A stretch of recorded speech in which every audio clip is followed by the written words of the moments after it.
Assalamu alaikum. Dear students and viewers, hopefully all of you are well by the grace of Almighty Allah. I am also well. I am Omar Farooq, Principal Matribhumi Model School and College, Daudkandi, Kumilla. Welcome to all our English second paper class. Today we will discuss about changing voice. প্রিয় শিক্ষার্থীরা, আজকে আমরা যে বিষয়টা নিয়ে আলোচনা করব সেটা হচ্ছে ভয়েস পরিবর্তন। খুবই গুরুত্বপূর্ণ জেএসসি, এসএসসি এবং এইচএসসি পরীক্ষার্থীদের জন্য এটা ট্রান্সফরমেশন অফ সেন্টেন্সের অংশ হিসাবে পরীক্ষায় এসে থাকে। চলো আমরা আজকে চেঞ্জিং ভয়েস নিয়ে আলোচনা করি। তোমাদের সবাইকে আমার পক্ষ থেকে শুভেচ্ছা এবং অভিনন্দন। ভয়েস পরিবর্তন করার আগে তোমাদেরকে যে বিষয়গুলো জানতে হবে এটা হচ্ছে তোমাকে সেন্টেন্স সম্পর্কে ভালো ধারণা থাকতে হবে। Subject, object, verb, auxiliary verb এগুলো সম্পর্কে তোমাকে ভালো ধারণা থাকতে হবে। টেন্স সম্পর্কে you have to good command, তোমাকে ভালো দখল থাকতে হবে টেন্সের উপর, তাহলেই তুমি ভয়েস পরিবর্তন ভালো করে করতে পারবে। তো প্রিয় শিক্ষার্থীরা, ভয়েস পরিবর্তনের শুরুতেই তোমাদেরকে যে বিষয়টা জানার দরকার, ভয়েসের বাংলা কি এবং ভয়েস কাকে বলে। আমরা জানি ভয়েসের বাংলা হচ্ছে বাচ্য, অর্থাৎ ভয়েসের বাংলা অর্থ হচ্ছে বাচ্য, ক্রিয়া প্রকাশের ভঙ্গিমা। ক্রিয়া প্রকাশের ভঙ্গিমাকেই ভয়েস বলে থাকে বা বাচ্য বলে থাকে। সাধারণত ভয়েস দুইভাবে আমাদের পরীক্ষায় আসে, অ্যাক্টিভ থেকে প্যাসিভ, প্যাসিভ থেকে অ্যাক্টিভ। অর্থাৎ বোঝাই যাচ্ছে আমাদের প্রশ্নের ধরন থেকে বুঝতে পারছি ভয়েস সাধারণত দুই প্রকার, active voice, passive voice. Active ভয়েসের বাংলা হচ্ছে কর্তৃবাচ্য, প্যাসিভ ভয়েসের বাংলা হচ্ছে কর্মবাচ্য। এখন দেখো, অ্যাক্টিভ ভয়েস হলো কোনো সেন্টেন্সে যদি সাবজেক্ট সক্রিয় হয়ে কোনো কাজ সম্পাদন করে তখন তাকে অ্যাক্টিভ ভয়েস বলে। একটা উদাহরণের মাধ্যমে তোমাদেরকে বিষয়টা আরো স্পষ্ট করছি। I eat rice or he writes a letter. এখানে দেখো একটা সেন্টেন্সের মূল অংশ থাকে দুইটা। There are two parts in a sentence, such as subject, verb, object. এবারে দেখো প্যাসিভ ভয়েস। প্যাসিভ ভয়েসের বাংলা হচ্ছে কর্মবাচ্য। কোনো সেন্টেন্সে যদি সাবজেক্টকে দিয়ে কোনো কাজ করানো হয় বোঝায় তখন তাকে প্যাসিভ ভয়েস বলে। এবারে দেখো উদাহরণ আমি এখানে এনেছি, একই উদাহরণ দিয়েছি তোমাদের বোঝার সুবিধার্থে। Rice is eaten by me, or another example for you, a letter is written by him. প্রিয় শিক্ষার্থীরা, দুইটা উদাহরণের মাধ্যমে বিষয়টা তোমাদের নিশ্চয়ই স্পষ্ট করতে পেরেছি। এখন আমরা রুলস অফ ভয়েস চেঞ্জ দেখবো, আমরা কিভাবে ভয়েস চেঞ্জ করতে হয়। তোমাদের পরীক্ষার সময় পরীক্ষার কোশ্চেন সলভ করার জন্য তোমাদেরকে যে বিষয়গুলো মনে রাখা দরকার, একেবারে সহজভাবে তোমাদের সেই বিষয়টা আমি বোঝানোর চেষ্টা করব। এখানে দেখো, আমি আগেই বলেছি তোমাদেরকে টেন্সের ভালো দখল থাকতে হবে। এক নম্বর নিয়মটা হচ্ছে, যদি এটা প্রেজেন্ট ইনডেফিনিট টেন্স হয় তাহলে অ্যাক্টিভ থেকে প্যাসিভ করার জন্য প্রেজেন্ট ইনডেফিনিট টেন্সকে অ্যাক্টিভ থেকে প্যাসিভে রূপান্তর করতে তোমাদেরকে যেটা করতে হবে, সবগুলো ভয়েসের নিয়ম প্রায় একই, এক্সেপশনাল কিছু ওয়ার্ড থাকতে পারে, এগুলো আমি তোমাদেরকে পরে ডিসকাস করব। দেখো, প্রথমে আমরা অবজেক্টিভ সাবজেক্ট হয়ে যাবে, অর্থাৎ অ্যাক্টিভ ভয়েসে যে অবজেক্ট থাকবে এটা সাবজেক্ট হয়ে যাবে। Then am is are, auxiliary verb হিসাবে এম ইজ আর বসবে। তারপরে ভার্বের পাস্ট পার্টিসিপল ফর্ম বসবে। তারপরে দেখো বাই বসবে, টুও বসে অনেক সময়, উইথও বসে অনেক সময়। তারপরে সাবজেক্টিভ অবজেক্ট হয়ে যাবে। আমি আগেই বলেছি সাবজেক্ট অবজেক্ট সম্পর্কে তোমার ভালো ধারণা থাকতে হবে। এবারে দেখো একটা উদাহরণ আমরা এখানে দিয়েছি, আই প্লে ফুটবল, আমি ফুটবল খেলি। এটা দেখেই বোঝা যাচ্ছে সাবজেক্ট আছে, ভার্ব আছে, অবজেক্ট আছে, ভার্বটা হচ্ছে প্রেজেন্ট ফর্মে। তাহলে সেন্টেন্সটা দেখেই আমরা বুঝতে পারছি it's a present indefinite tense. Present indefinite টেন্সকে যদি আমরা প্যাসিভ করতে যাই নিয়ম অনুযায়ী অবজেক্টটা সাবজেক্ট হবে। এখানে অবজেক্ট হচ্ছে ফুটবল, তাহলে ফুটবল সাবজেক্ট হয়ে গেল। তারপরে সাবজেক্ট অনুযায়ী অক্সিলারি ভার্ব বসবে। ফুটবল হচ্ছে থার্ড পারসন সিঙ্গুলার নাম্বার, এখানে এটার সাথে ইজ বসে, তাহলে ফুটবল ইজ। তারপর বসবে মূল ভার্বের পাস্ট পার্টিসিপাল ফর্ম। প্লে হচ্ছে এখানে মূল ভার্ব, এটার পাস্ট পার্টিসিপাল ফর্ম হচ্ছে প্লেড। তারপরে বাই, তারপরে সাবজেক্ট হচ্ছে আই, আই এর অবজেক্ট হবে me. So football is played by me. এবারে আমরা দেখব প্রেজেন্ট ইনডিফিনিট টেন্সের পর প্রেজেন্ট কন্টিনিউয়াস টেন্স।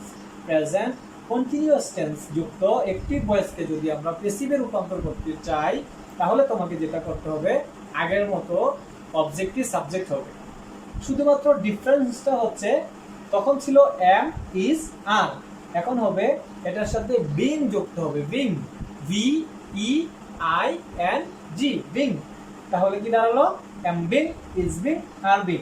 শিক্ষার্থী বন্ধুরা একটা বিষয় খেয়াল রাখবে, তুমি যদি অক্সিলারি ভার্বটা আইডেন্টিফাই করতে পারো কোন অক্সিলারি ভার্বটা বসবে, এটার সাথে শুধু বিং বসালে হবে। কখন? কন্টিনিউয়াস টেন্সে। তারপরে ভার্বের পাস্ট পার্টিসিপাল ফর্ম আগের মতোই থাকবে, বাই তো আগের মতোই থাকবে, সাবজেক্ট অবজেক্ট আগের মতোই হবে। এবার একটা উদাহরণ দেখো তোমরা, আই এম প্লেইং ফুটবল। আমি আগে বলেছি একটি উদাহরণের মাধ্যমে তোমাদেরকে সবগুলো টেন্সের ভয়েস পরিবর্তন কিভাবে হয় সেটা আমি দেখাবো। তাহলে I am playing football, auxiliary verb এখানে আছে, ভার্বের সাথে আইএনজি যুক্ত আছে, that means it's a present continuous tense.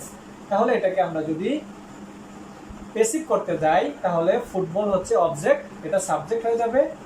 Football যেহেতু থার্ড পারসন সিঙ্গুলার নাম্বার, তাহলে এটার সাথে বসবে ইজ। আর আমরা আগেই বলেছি এটা কন্টিনিউয়াস টেন্স যদি হয়, প্যাসিভ করার সময় এটার সাথে বিং হবে, তাহলে ইজ বিং। প্লে এর পাস্ট পার্টিসিপাল ফর্ম হচ্ছে প্লেড বাই মি। কি দাঁড়ালো? Football is played by me. শিক্ষার্থী বন্ধুরা, এবারে আমরা দেখব প্রেজেন্ট পারফেক্ট টেন্স যুক্ত অ্যাক্টিভ ভয়েসকে কিভাবে প্যাসিভ করতে হয়। পারফেক্ট টেন্স মানে কি? সাবজেক্টের পরে হ্যাভ অথবা হ্যাজ থাকবে, ভার্বের থার্ড ফর্ম থাকবে, অর্থাৎ ফার্স্ট পার্টিসিপাল ফর্ম থাকবে। এবারে দেখো, প্রথমে তোমাকে অবজেক্টটা সাবজেক্ট করতে হবে, হ্যাভ এর সাথে বিন বসবে অথবা হ্যাজ এর সাথে বিন বসবে। আমি আগেই বলেছি তোমাকে টেন্সটা যদি ভালো ধারণা থাকে, হ্যাভ হ্যাজ আছে মানেই এটা হচ্ছে প্রেজেন্ট পারফেক্ট টেন্স। তারপরে ভার্বের past participle form as usual থাকবে, বাই থাকবে, অবজেক্ট সাবজেক্টটি অবজেক্ট হয়ে যাবে। উদাহরণটা দেখো, he has eaten rice, he has eaten rice. এখন দেখো রাইস হচ্ছে অবজেক্ট, তাহলে এটা সাবজেক্ট হয়ে যাবে রাইস। আমি আগেই বলেছি হ্যাজ এর সাথে বিন বসবে, রাইস যেহেতু থার্ড পারসন না সাবজেক্ট হিসেবে থার্ড পারসন, এটার সাথে বসবে has been eaten by, he হচ্ছে এখানে সাবজেক্ট, এটার অবজেক্ট হয়ে যাবে হিম। তাহলে rice has been eaten by him. এবারে আসো আমরা যে বিষয়টা নিয়ে আলাপ করব সেটা হচ্ছে past indefinite tense. Past indefinite টেন্সের গঠনটা নিশ্চয়ই তোমরা জানো, সাবজেক্ট থাকবে, ভার্বের পাস্ট ফর্ম থাকবে, অবজেক্ট থাকবে। এটাকে যদি আমরা প্যাসিভ করতে যাই, তাহলে অবজেক্ট আগের মতোই, অবজেক্টটা সাবজেক্ট হবে, এখানে অক্সিলারি ভার্ব হিসেবে ওয়াজ অথবা ওয়্যার বসবে। আর বাকি সবগুলো নিয়ম প্রেজেন্ট ইনডিফিনিট টেন্স এবং প্রেজেন্ট কন্টিনিউয়াস টেন্সে আমরা যেভাবে করেছি ঠিক সেভাবেই হবে। বাইও যুক্ত থাকবে, সাবজেক্ট অবজেক্ট হবে। দেখো এখানে একটা উদাহরণ আমরা দিয়েছি, আই এট রাইস, আমি ভাত খেয়েছি। এট, ইট এর পাস্ট ফর্ম আছে, তাহলে বোঝাই যাচ্ছে এটা হচ্ছে পাস্ট ইনডিফিনিট টেন্স। এটাকে যদি আমরা প্যাসিভ করতে যাই, তাহলে রাইস অবজেক্ট আছে এখানে সাবজেক্ট হয়ে যাবে। এটা যেহেতু পাস্ট ইনডিফিনিট টেন্স, আমরা আগেই বলেছি পাস্ট ইনডিফিনিট টেন্সে অক্সিলারি ভার্ব হিসেবে ওয়াজ অথবা ওয়্যার বসে, তাহলে এখানে ওয়াজ বসবে।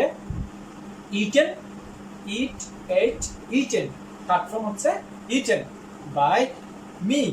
এবারে দেখো আমরা পাস্ট কন্টিনিউয়াস টেন্স যুক্ত অ্যাক্টিভ ভয়েসকে কিভাবে প্যাসিভে রূপান্তর করব। পাস্ট কন্টিনিউয়াস টেন্স মানে এখানে ওয়াজ, ওয়্যার এই দুইটার সাথে আগের মতো প্রেজেন্ট কন্টিনিউয়াস টেন্সে যেমন আমরা বিং যুক্ত করেছি, এখানেও বিং যুক্ত করতে হবে, অর্থাৎ ওয়াজ বিং, ওয়্যার বিং।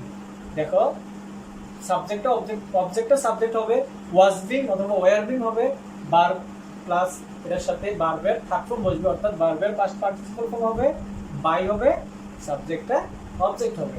এখন উদাহরণ একটা দেখো, আই ওয়াজ ইটিং রাইস, আমি ভাত খাচ্ছিলাম। তাহলে এখানে was eating first continuous tense. First continuous টেন্সে প্রথমে আগের মতো অবজেক্টটা সাবজেক্ট হবে রাইস, ওয়াজ এর সাথে being, rice was being eaten, যেহেতু ইট হচ্ছে প্রেজেন্ট ফর্ম, এটার ফার্স্ট পার্টিসিপল ফর্ম হচ্ছে ইটেন বাই মি। এবারে দেখো আমরা যেটা করব, first perfect tense. First perfect টেন্সের গঠন তোমরা নিশ্চয়ই জানো, যেহেতু টেন্স আমি বলেছি তোমাদেরকে টেন্স আগে শিখতে হবে। আমরা অন্য আরেকদিন ইনশাআল্লাহ টেন্সের বিষয় নিয়ে আলোচনা করব। তাহলে ফার্স্ট পারফেক্ট টেন্স চেনার উপায় হচ্ছে, প্রথমে তোমার সাবজেক্ট থাকবে, হেড থাকবে, হেডের পর ভার্বের থার্ড ফর্ম থাকবে। এখন দেখো ফার্স্ট পারফেক্ট টেন্স যুক্ত সেন্টেন্সকে যদি আমরা পেসিভ করতে যাই, সকল নিয়ম আগের মতোই থাকবে। হেডের সাথে বিং বসবে, তারপরে ভার্বের ফার্স্ট পার্টিসিপল ফর্ম বসবে, বাই বসবে, সাবজেক্টটা অবজেক্ট হবে। এখন দেখো, I had eaten rice, subject had, ভার্বের ফার্স্ট পার্টিসিপল ফর্ম রাইস। তাহলে এখন যদি আমরা পেসিভ করতে যাই, তাহলে রাইসটা আগে আসবে, অর্থাৎ সাবজেক্ট হিসেবে বসবে rice had been eaten by me. That means present perfect টেন্সে আমরা হ্যাভ হ্যাজ এর সাথে বিন বসিয়েছিলাম, পাস্ট পারফেক্ট টেন্সে হ্যাড এর সাথে বিন।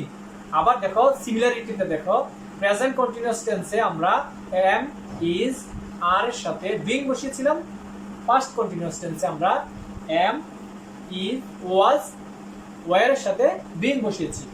এখন আমরা দেখব ফিউচার ইনডিফিনিট টেন্সকে কিভাবে অ্যাক্টিভ থেকে প্যাসিভ করতে হয়। ফিউচার ইনডিফিনিট টেন্সে তোমার সকল নিয়ম আগের মতোই থাকবে, শুধুমাত্র অক্সিলারি ভার্বের সাথে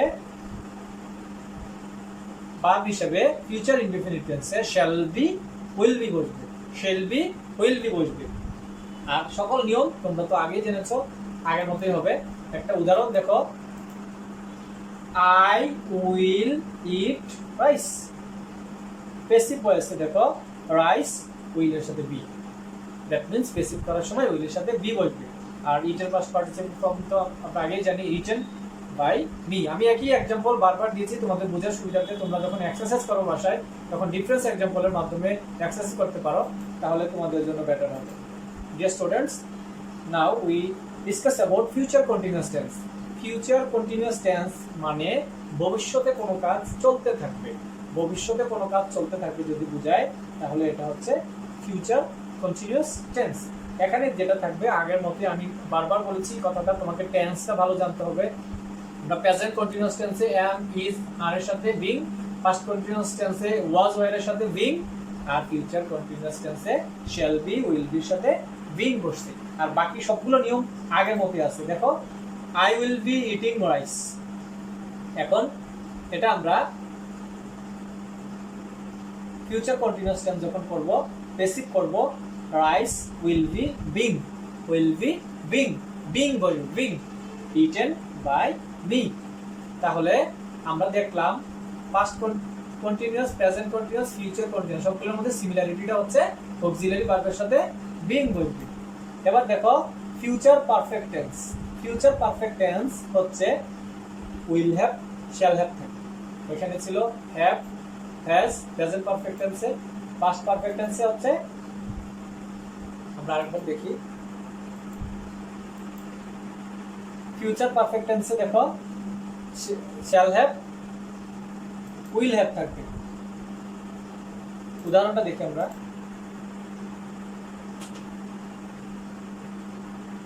I will have eaten rice. এখানেও উদাহরণ রোলটা আগের মধ্যে হবে। এটা হচ্ছে সাবজেক্টটা, অবজেক্টটা সাবজেক্ট হয়ে যাবে, রাইস উইলের সাথে হ্যাভ বিন, উইলের সাথে বসবে, হ্যাভ, উইল হ্যাভ এর সাথে বিন বসবে। প্রেজেন্ট পারফেক্ট টেন্সে আমরা যেমন হ্যাভ এর সাথে বিন বসিয়েছি, হ্যাজ এর সাথে বিন বসিয়েছি। পাস্ট পারফেক্ট টেন্সে আমরা হ্যাড এর সাথে বিন বসিয়েছি। এখানেও উইলের সাথে, উইল হ্যাভ এর সাথে বিন বসবে, rice will have been eaten by me. আমি অন্য আরেকদিন এই বিষয় নিয়ে আলাপ করব। Auxiliary verb, verb, tense, sentence, এই বিষয়গুলো ইনশাআল্লাহ থাকবে। আমার একটা ইউটিউব চ্যানেল রয়েছে, আমার স্কুল। নিশ্চয়ই তোমরা যদি আমার স্কুল ইউটিউব চ্যানেলের সাথে থাকো, ইনশাআল্লাহ ইংরেজি ভীতি তোমাদের দূর হবে খুব সহজেই। গ্রামাটিক্যাল আইটেমগুলো সহ নানা বিষয়ে এখানে শুধুমাত্র ইংরেজির বিষয়গুলো থাকবে না, তোমাদের ক্যারিয়ার গঠন থেকে শুরু করে সার্বিক বিষয়ে নির্দেশনা থাকবে ইনশাআল্লাহ। প্রিয় শিক্ষার্থীরা, আজকে তাহলে এ পর্যন্ত থাকো। দেখা হবে তোমাদের সাথে অন্য আরেকদিন অন্য আরেকটি বিষয় নিয়ে। ভয়েসের বাকি অংশটা আমরা নেক্সট ক্লাসে দেখাবো। তোমাদের সবাইকে ধন্যবাদ।